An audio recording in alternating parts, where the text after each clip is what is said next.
right, a happy forecast there and a happy story to start off our newscast, Russ. Well, after 4 days of desperate searching and social media appeals, a Vancouver woman has been reunited with a teddy bear that carries the voice of her late mother.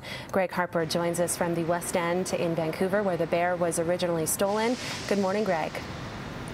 Good morning, Mary. Yeah, it was stolen here in the alleyway just behind me. And this is a story that has captured the attention of the nation, even some celebrities as well. And this is a story with a very happy ending. I am over the moon. I've just been shaking this whole time since we've gotten the bear, and it's just been nonstop adrenaline, it feels like.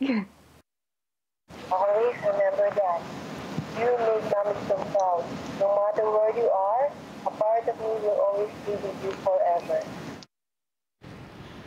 The message from Mara Soriano's mom, Marilyn, says, "I love you, I am proud of you." And once again, Mara can hear this very special message over and over again after two Good Samaritans recognized the thief who stole the bear last week and returned it to its rightful owner last night. Now, last week, Mara's backpack was stolen in Vancouver's West End with the bear and her mom's voice inside. The young woman posted flyers around the area, took to social media, and security footage of the theft showing a man walking away with the backpack went viral. Actor Ryan Reynolds took to Twitter offering a $5,000 reward for the safe return of the teddy bear. Well, Reynolds tweeted early this morning saying, "In happier news, thank you to everyone who searched high and low, to the person who took the bear, thank you for keeping it safe. Vancouver is awesome." Marilyn Soriano died in June of last year after battling cancer. I'm so happy you have your bear. What do you want us to know about your mom? What do you want us to know about her? My mom was the best person in the whole world. I want to be just like her when I grow up. You know, she was incredibly generous. She would take the shirt off her back for you. She loved to laugh. She loved to play games. She loved to sing. And I couldn't think of a better ending for this story. And Mara is planning on getting married next summer. She says when she does, the teddy bear will have a seat right up front where her mom would have been. Mary, over to you. Oh, it's such a wonderful story. I love it so much. Okay, thank you so much, Greg. That's our Greg Harper reporting in Vancouver. 9:03 now on Breakfast Television. We are about to get a better idea on what BC's back-to-school plan will look like in September. The Ministry of Education is expected to unveil more details today about how students will return to class this fall amid the COVID-19 pandemic. Dr. Bonnie Henry will outline conditions for the plan in a news conference this afternoon. You can watch it live on our website, citynews1130.com. We certainly want to give certainty to parents, teachers, support staff about what the plan is going forward. We will have school districts work within the revised guidelines to provide additional details throughout the summer, but tomorrow we'll have a lot of information to report out on about the September school restart. Education Minister Rob Fleming says the health and safety of students is first and foremost. School is scheduled to restart on September 8th. So we're really looking for a funding announcement that will allow school districts to kind of guarantee that all the cleaning supplies and the personal hygiene products are going to be available throughout the entire year. We've also long been advocating for PPE, like face masks and shields, to be provided to teachers upon request. We think that's a really important part of teachers being comfortable in the return to work, and that they need to be provided by school districts. Checking the COVID-19 numbers now in BC, the province is reporting 23 more cases. One more person has died at a long-term care home, Holy Family Hospital in Vancouver. That brings the provincial death toll to 194. There are 253 active cases in the province. 3,076 people who tested positive have recovered. Yesterday was the 9th consecutive day BC has had more than 20 cases per day. A second Metro Vancouver Regional Park has been closed after a 10-year-old girl was bitten by an aggressive bear last week.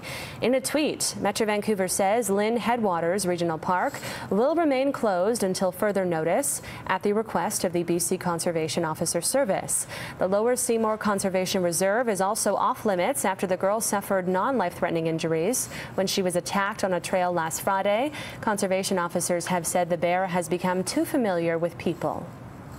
After a marathon 3-day session with hundreds of speakers, Vancouver City Council has voted to move money from the VPD and into the community to support mental health calls. As Isabelle Regem has found, there has been lots of resistance, and changes are likely not to come until 2021. Is this a move towards defunding the police? In my mind, it is. Vancouver City Council is pushing for major changes in the city's police department. Councillors approved 2 motions Monday night, one calling for an end to police checks, the other to reallocate certain funds from the force to community-led initiatives. Despite the overwhelming support at council, there's a long way to go before any of the changes could become reality. And that has passed unanimously. More than 200 speakers from the public gave their input to council during the virtual meeting. There were, people with mental health issues who were terrified of the police, people who were ripped by the police from their mother and given to an abusive father. Councillor Jean Swanson brought forward the motion to deprioritize policing as a response to mental health, sex work, homelessness, and substance use, and to prioritize funding community-led initiatives. The city doesn't control the police board does. But the Police Act says that the city can tell the police board what its priorities are. And that if the city cuts money out of the police budget, the city has to say what item it wants cut out. It's why part of the motion asks the VPD to itemize the work it does related to issues including mental health and drug use, and to list how much money is spent on addressing them, a measure that would bring council one step closer to reallocating funds. In response to Monday's push for change, the VPD says in part, "We believe there is room for more community and medical supports, so 911 calls to police do not need to be made for mental health." What we're calling for is a complete overhaul. Vancouver's Hogan's Alley Society has been asking for a shakeup of police funds for years. If the police role is to fight crime, let's look at the root cause of crime. Let's look at housing. Let's look at health. It would be nice if they came back with a report before the city votes on the budget for next year, which will be in December. Concrete changes may not come until 2021, if not years later. In Vancouver, Isabelle Regem, City News. The man who killed an innocent couple in their South Vancouver home 3 years ago has been sentenced to life behind bars. 27-year-old Rocky Rambo Waynam Cam was found guilty in June on 2 counts of first-degree murder in the deaths of Diana Ma Jones and Richard Jones in September of 2017. Each conviction carries an automatic life sentence with no chance of parole for 25 years. The difficult decision was whether those life sentences should be served back-to-back or concurrently. The judge decided on concurrent, saying a sentence of 50 years without parole is unduly long and harsh. It's not the result we were hoping for, but it's clear that Madam Justice Giroux carefully considered the law and the circumstances, and the important thing to remember is that Mr. Cam has been sentenced to life in jail with no parole for 25 years. So it will be 2042 before he can apply for parole.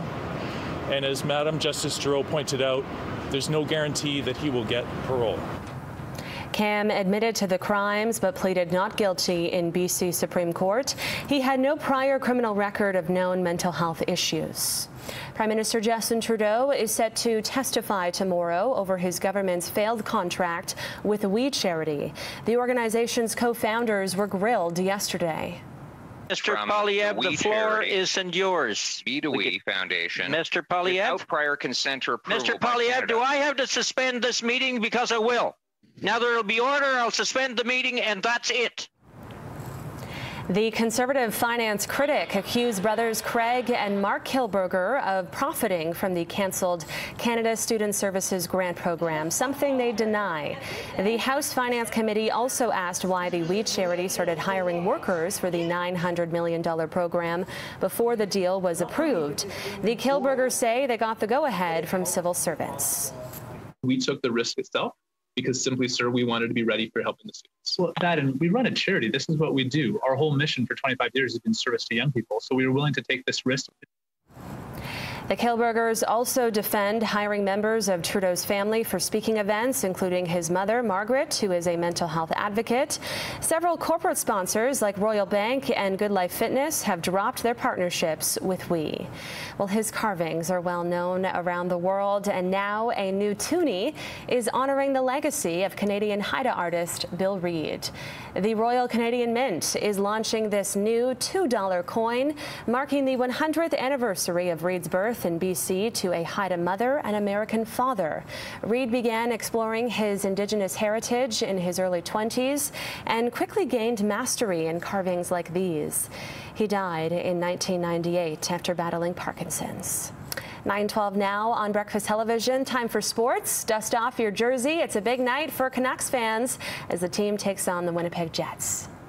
It's not a typical July evening, as tonight you'll get to see the Vancouver Canucks for the first time and pretty much forever, as it's been more than 140 days since their last game and the NHL's pause during the pandemic. Now, last night we got our first games, and it was the Leafs beating the Habs, the Edmonton Oilers beating their provincial rival in the Flames, and Pennsylvania battle between Pittsburgh and Philadelphia, which went to the Flyers. So tonight, with the Canucks against the Jets, it's a 7:30 start on Sportsnet and Sportsnet 650. And what are we looking for? Well, the biggest battle is Michael Ferland and his quest to be in the Canucks lineup for Sunday's matchup, Game 1 in the Stanley Cup qualifier against the Minnesota Wild. Ferland was a big offseason acquisition for the Canucks, signed a free agent deal, 4 years, well over $3 million. Has barely been able to play due to concussion issues through the course of the year. He's got a chance to take his spot in the lineup back with a big performance tonight. So that's what we're looking for with the Canucks. They're already looking ahead to Minnesota. Antoine Roussel yesterday saying that the Canucks have this pretty much down pat, as they've got Minnesota beat at the goalie position, on defense with Quinn Hughes, and of course, Elias Pettersson up front. So the Canucks are feeling confident. We'll see how confident they can be after they play the Winnipeg Jets tonight.